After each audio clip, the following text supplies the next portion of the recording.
নমস্কাৰ ছাত্ৰ-ছাত্ৰীসকল, এইটো ভিডিঅ' তোমালোকক দশম শ্ৰেণীৰ বিজ্ঞানৰ এচিড ক্ষাৰ লৱণ এই পাঠটো পঢ়াবলৈ ওলাইছোঁ। তোমালোকে ভিডিঅ'টো আৰম্ভণিৰ পৰা শেষলৈকে চাবা আৰু মই ইয়াত কিছুমান প্ৰশ্ন কৈ যাম, সেইবোৰ তোমালোকে লিখি ল'বা। ছাত্ৰ-ছাত্ৰীসকল, পাঠটোৰ নাম হৈছে এচিড ক্ষাৰকৰ লৱণ। আমি এচিড আৰু ক্ষাৰক একেলগে বুজি ল'ম, তাৰে পিছত আমি একলাকৈ লৱণটো পঢ়িম। এতিয়া আমি চাম এচিড কি। এতিয়া মই বঢ়িয়াকৈ পইণ্টছ কৰি লিখি দিছোঁ। এইবোৰ তোমালোকৰ প্ৰথম যিটো পেজ আছে, পাঁচটো যিটো প্ৰশ্নৱালী হ'ব, তাৰে আগত এইখিনি থাকে যে এচিড কি। এচিড হৈছে এবিধ টেঙা পদাৰ্থ, নীলা লিটমাছ ৰঙা কৰে, মানে এইটো ব্লুত যদি আমি এচিড দিওঁ এইটো ৰেড হৈ যায়। তাৰে পিছত এচিডৰ পিছত আহে ক্ষাৰক। ক্ষাৰক হৈছে এবিধ তিতা পদাৰ্থ, ইয়ে ৰঙা লিটমাছ নীলা কৰে। মানে সংজ্ঞা লিখিব দিলে ডাইৰেক্ট এনেকৈ লিখি দিলেই হ'ল, আৰু মানে পাৰ্থক্য লিখিব দিলে দুটা ভাগ কৰি লিখি দিলেই হ'ল এইখিনিতে। আৰু ক্ষাৰকে কি কৰে, ৰেডত যদি আমি এইটো প্লাছ হ'ব লাগিছে, ৰেডত যদি আমি বেছ দিওঁ, মানে ক্ষাৰকৰ ইংলিছ হৈছে বেছ, ৰেডত যদি আমি বেছ দিওঁ তেতিয়া কি হয়, ব্লু হয়। তাৰপিছত আহিল লিটমাছ। এইকেইটা পঢ়াৰ আগতে এটা লিটমাছ লাগিব। এটা যে ক'লোঁ ৰঙা লিটমাছ নীলা, লিটমাছ কি? লিটমাছ হৈছে এবিধ প্ৰাকৃতিক সূচক, ই থেলফেটা বৰ্গৰ অন্তৰ্গত লিচেন নামৰ উদ্ভিদৰ পৰা নিষ্কাশন কৰা এবিধ বেঙুনীয়া ৰঞ্জক পদাৰ্থ। আৰু লিটমাছৰ প্ৰথম অৱস্থাত যিটো ৰং আছে সেইটো বেঙুনীয়া। ইয়াত এচিড আৰু ক্ষাৰকৰ মাজত ক্ষাৰকৰ ফলত কি কৰা হয়, নীলা বা ৰঙালৈ পৰিৱৰ্তন কৰা হয়। তাৰপিছত দুটা প্ৰশ্ন মই দিছোঁ, এবিধ প্ৰাকৃতিক সূচক আৰু দুবিধ প্ৰাকৃতিক আৰু কৃত্ৰিম সূচকৰ নাম লিখা।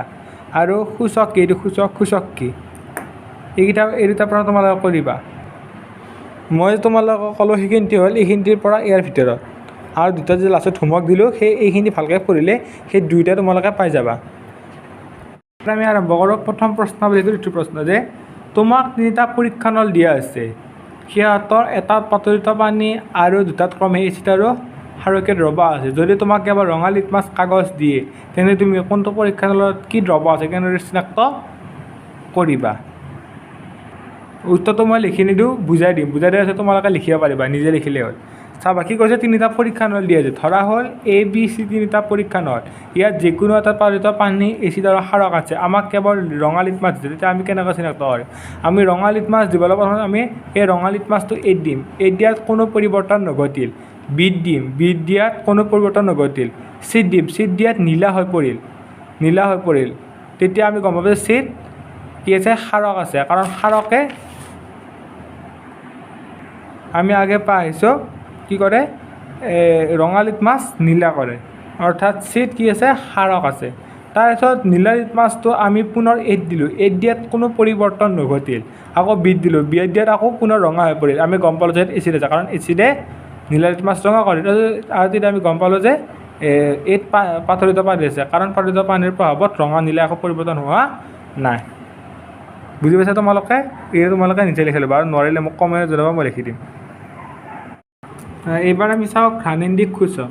যে ঘ্ৰাণেন্দ্ৰিক সূচক কি? ঘ্ৰাণেন্দ্ৰিক সূচক হৈছে এনে কিছুমান পদাৰ্থ যিয়ে এচিড বা ক্ষাৰকীয় মাধ্যমত গোন্ধকৰ পৰিৱৰ্তন চিনাক্ত কৰা হয়। ঘ্ৰাণেন্দ্ৰিক সূচক হৈছে এনে কিছুমান পদাৰ্থ যাক এচিড বা ক্ষাৰকীয় মাধ্যমত গোন্ধ পৰিৱৰ্তনৰ দ্বাৰা চিনাক্ত কৰা হয়, এইবোৰক ঘ্ৰাণেন্দ্ৰিক সূচক বুলি কোৱা হয়। অৰ্থাৎ কি, কিছুমান এচিড বা ক্ষাৰকীয় মাধ্যমত ৰঙৰ পৰিৱৰ্তন দ্বাৰা চিনাক্ত কৰা হয়, কিন্তু এনে কিছুমান পদাৰ্থ আছে যাক কি গোন্ধৰ পৰিৱৰ্তন দ্বাৰা চিনাক্ত কৰে, ঘ্ৰাণেন্দ্ৰিক সূচক বুলি কোৱা হয়। ঘ্ৰাণেন্দ্ৰিক সূচকৰ এক্সাম্পল হৈছে পিঁয়াজ, লং আদি। এতিয়া আমি এটা বস্তু চাওঁ আছে, এচিডে ধাতুৰ লগত বিক্ৰিয়া কৰিলে কি উৎপন্ন কৰে? এচিডে ধাতুৰ লগত বিক্ৰিয়া কৰিলে লৱণ আৰু হাইড্ৰজেন গেছ উৎপন্ন কৰে। ইয়াকে দেখিবলৈ এটা পৰীক্ষা বৰ্ণনা কৰে, এনেকুৱা প্ৰশ্ন আহে। মই কিতাপত বুজাই দিছোঁ, তোমালোকে চাই ল'বা। এচিডে ধাতুৰ লগত বিক্ৰিয়া কৰিলে হাইড্ৰজেন গেছ উৎপন্ন কৰে, ইয়াকে দেখিবলৈ এটা পৰীক্ষা বৰ্ণনা কৰা হ'ল। এডাল ষ্টেণ্ড লোৱা হ'ল, ষ্টেণ্ডডালত এডাল পৰীক্ষা নল লোৱা হ'ল, তাত লঘু ছালফিউৰিক এচিড আৰু জিংকৰ টুকুৰা লোৱা হ'ল, ইয়াৰ এডাল নিৰ্গম নলী সংযোগ কৰা হ'ল, কাষত এটা চাবোনৰ পানী থোৱা পাত্ৰ ৰখা হ'ল, আৰু পাত্ৰটোৰ কাষত এটা জ্বলি থকা মম ৰখা হ'ল। কিছু সময়ৰ পিছত পানীখিনিৰ পৰা বুৰবুৰকৈ বুৰবুৰণি ওলাই আহিব আৰু জ্বলি থকা মমডাল ফট ফট শব্দ কৰি নুমাই পেলাব। ইয়ে প্ৰমাণ কৰে ধাতু এচিডৰ লগত বিক্ৰিয়া কৰিলে হাইড্ৰজেন গেছ উৎপন্ন কৰে। মই এটা এক্সাম্পল দিছোঁ চাবা। এক্সাম্পলটো চাবা যে H2SO4 হ'ল ছালফিউৰিক এচিড, লঘু ছালফিউৰিক এচিড। ইয়াত জিংকৰ টুকুৰা দিলোঁ, ইয়াত কি হ'ল ZnSO4 প্লাছ হাইড্ৰজেন গেছ দিছেনে। এচিড এইটো এচিড, এইটো এচিড আৰু এইটো ধাতু।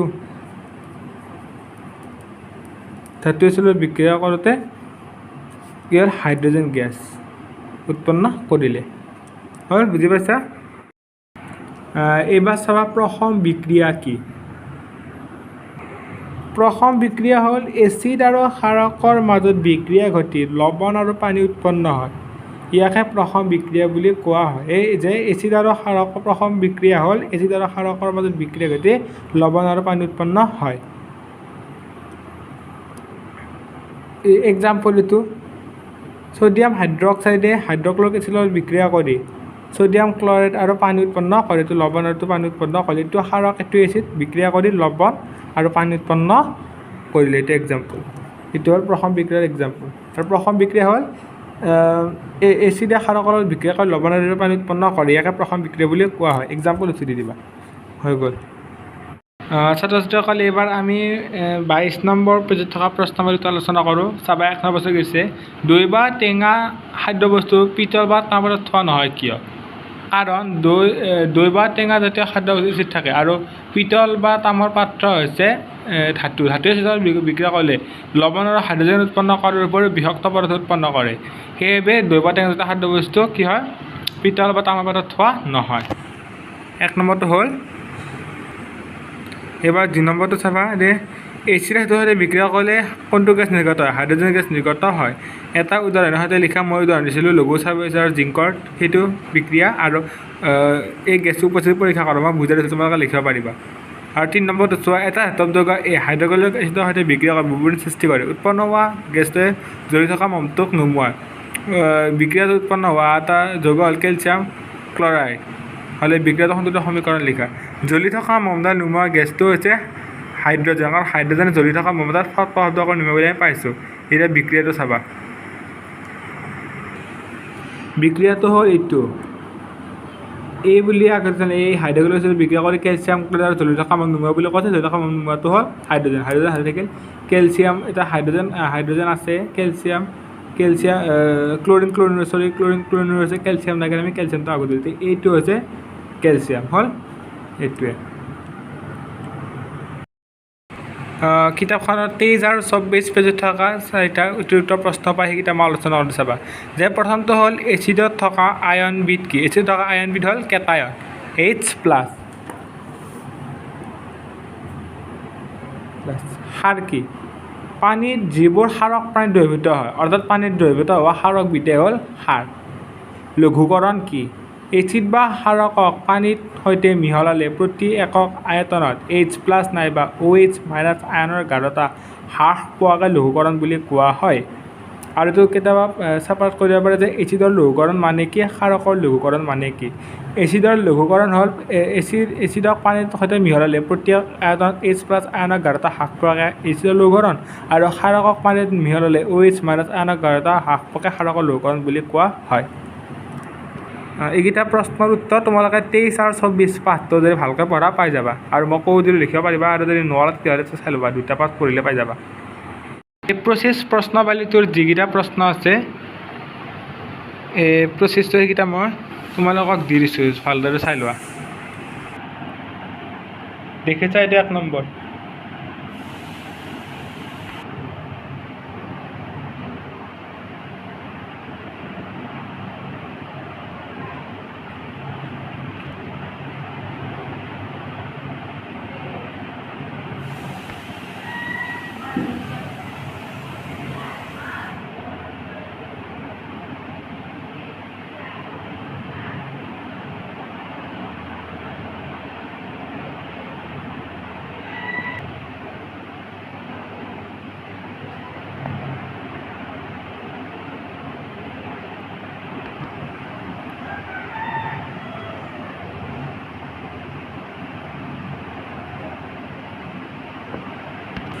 মই এইকেইটা গোটেইকেইটা প্ৰশ্ন দিলোঁ, তোমালোকে এইকেইটা লিখি ল'বা বা স্ক্ৰীনশ্বট কৰি লৈ পেলাই লিখি ল'ব পাৰিবা।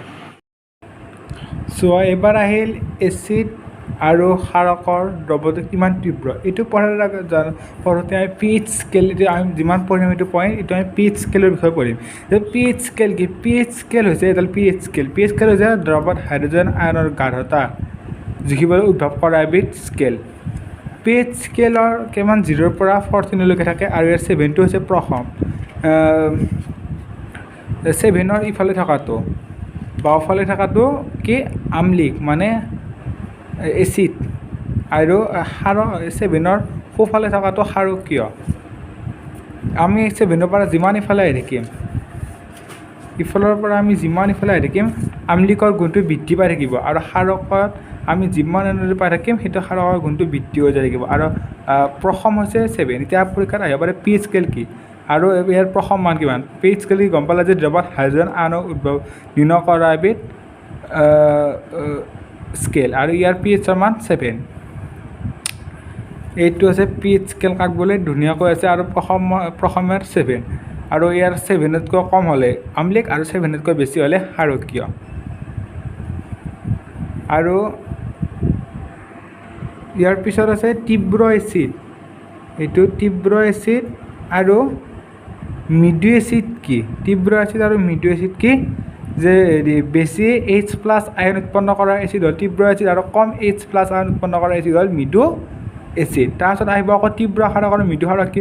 কম OH- আয়ন উৎপন্ন কৰাটো মৃদু ক্ষাৰক, আৰু বেছি OH- আয়ন উৎপন্ন কৰাটো তীব্ৰ ক্ষাৰক।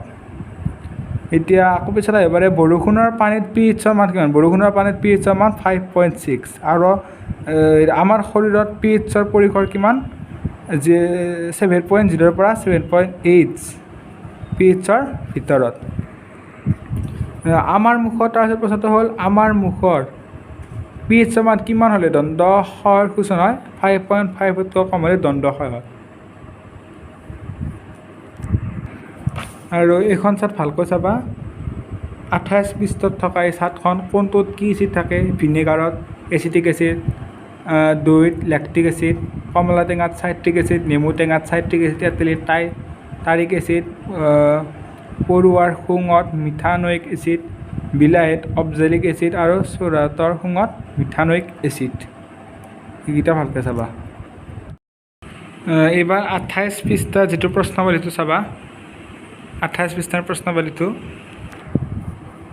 যে তোমাৰ হাতত A-B দুটা দ্ৰৱ আছে। Aত পিএইচৰ মান 6 আৰু Bত পিএইচৰ মান 8। তো কোনটো দ্ৰৱত হাইড্ৰজেন আয়নৰ গাঢ়তা বেছি? 6টোত Aটোত হাইড্ৰজেন আয়নৰ গাঢ়তা বেছি। আৰু কোনটো আম্লিক? Aটো আম্লিক আৰু Bটো ক্ষাৰকীয়, কাৰণ Aটো 7তকৈ তলত আছে আৰু Bটো 7তকৈ বেছি আছে। ইফালে 7তকৈ ইফালে থকাটো আম্লিক আছিল আৰু ইফালে থকাটো ক্ষাৰকীয় আছিল। সেইকাৰণে A আম্লিক আৰু B ক্ষাৰকীয়। 2 নম্বৰটো এইবাৰ দ্ৰৱ এটাৰ প্ৰকৃতিৰ ওপৰত H+ আয়নৰ গাঢ়তা কি প্ৰভাৱ পেলায়? যে দ্ৰৱ এটাৰ H+ গাঢ়তা বেছি হ'লে আম্লিক হোৱা বুজায়।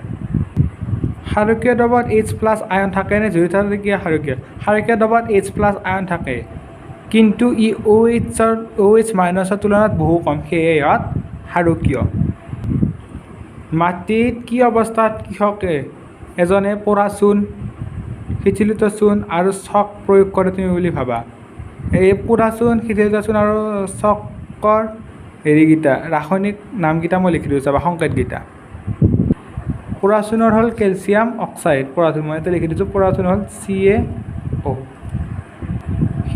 শিথিলিত চূণ হ'ল কেলছিয়াম হাইড্ৰক্সাইড CaOH2। তাৰে পিছত চক মাটি বা চক হ'ল কেলছিয়াম কাৰ্বনেট। ইয়াৰ সংকেতটো হ'ল CaCO3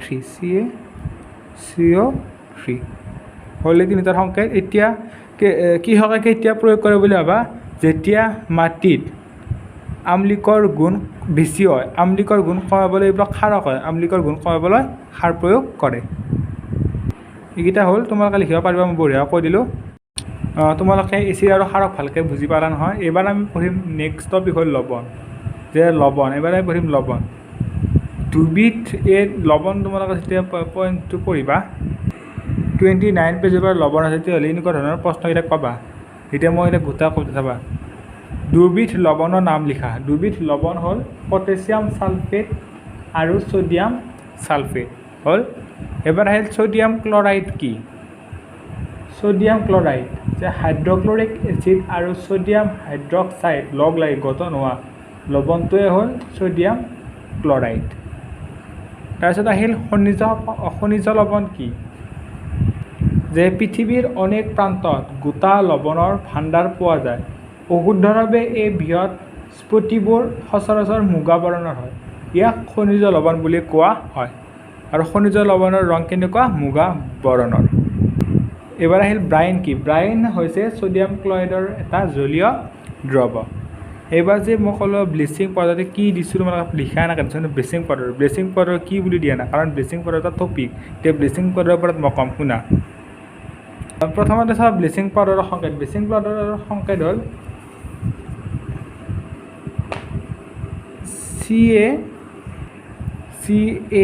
CaCaOCl টিটো হ'ল ব্লিচিং পাউডাৰ সংকেত কেলছিয়াম হাইপ'ক্লৰাইড এইটো কয় কেলছিয়াম হাইপ'ক্লৰাইড এইবাৰ চাওঁ ব্লিচিং পাউডাৰ ব্যৱহাৰ কিতাপ বঢ়িয়াকৈ আছে মই দেখাই আছোঁ চোৱা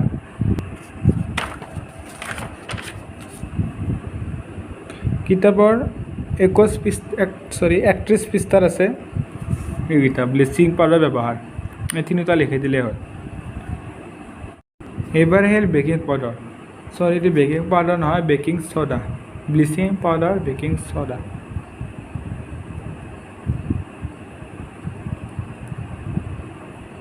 বেকিং ছ'ডা এতিয়া বেকিং ছ'ডাৰ সংকেত কি বেকিং ছ'ডাৰ সংকেত হ'ল হেৰি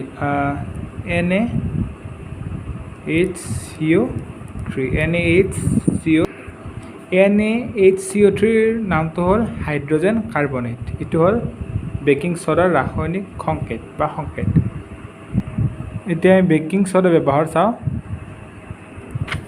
বেকিং ছ'ডা ব্যৱহাৰ 31 পেজতে আছে এইকেইটা সোডিয়াম হাইড্ৰকাৰ্বনেট এইকেইটা এই হাইড্ৰকাৰ্বনেট বেকিং ছ'ডা তিনিটা ব্যৱহাৰ ইয়াৰ যিকোনো দুটা লিখিলে হৈ যাব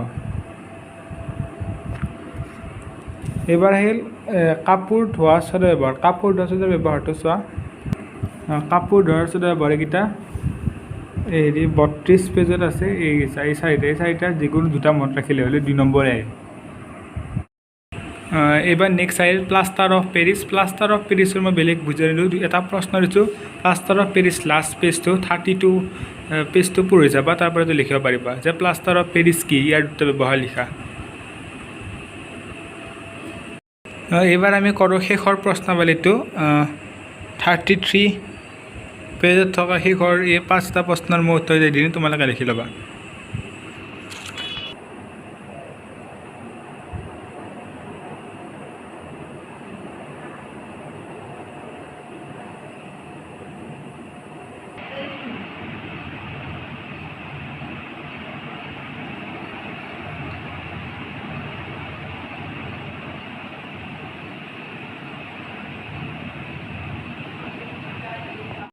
ছাত্ৰ ছাত্ৰীসকল পাঠটো তোমালোকৰ শেষ হ'ল আৰু মই আশা কৰোঁ তোমালোকে বুজি পাইছা বুলি আৰু অনুশীলনীটো সহজ হয় তোমালোকে নিজে কৰিব পাৰিবা আৰু যদি তোমালোকে কৰিব নোৱাৰা তেতিয়াহ'লে মোক কমেণ্টত জনাবা মই তোমালোকক কৰি দিম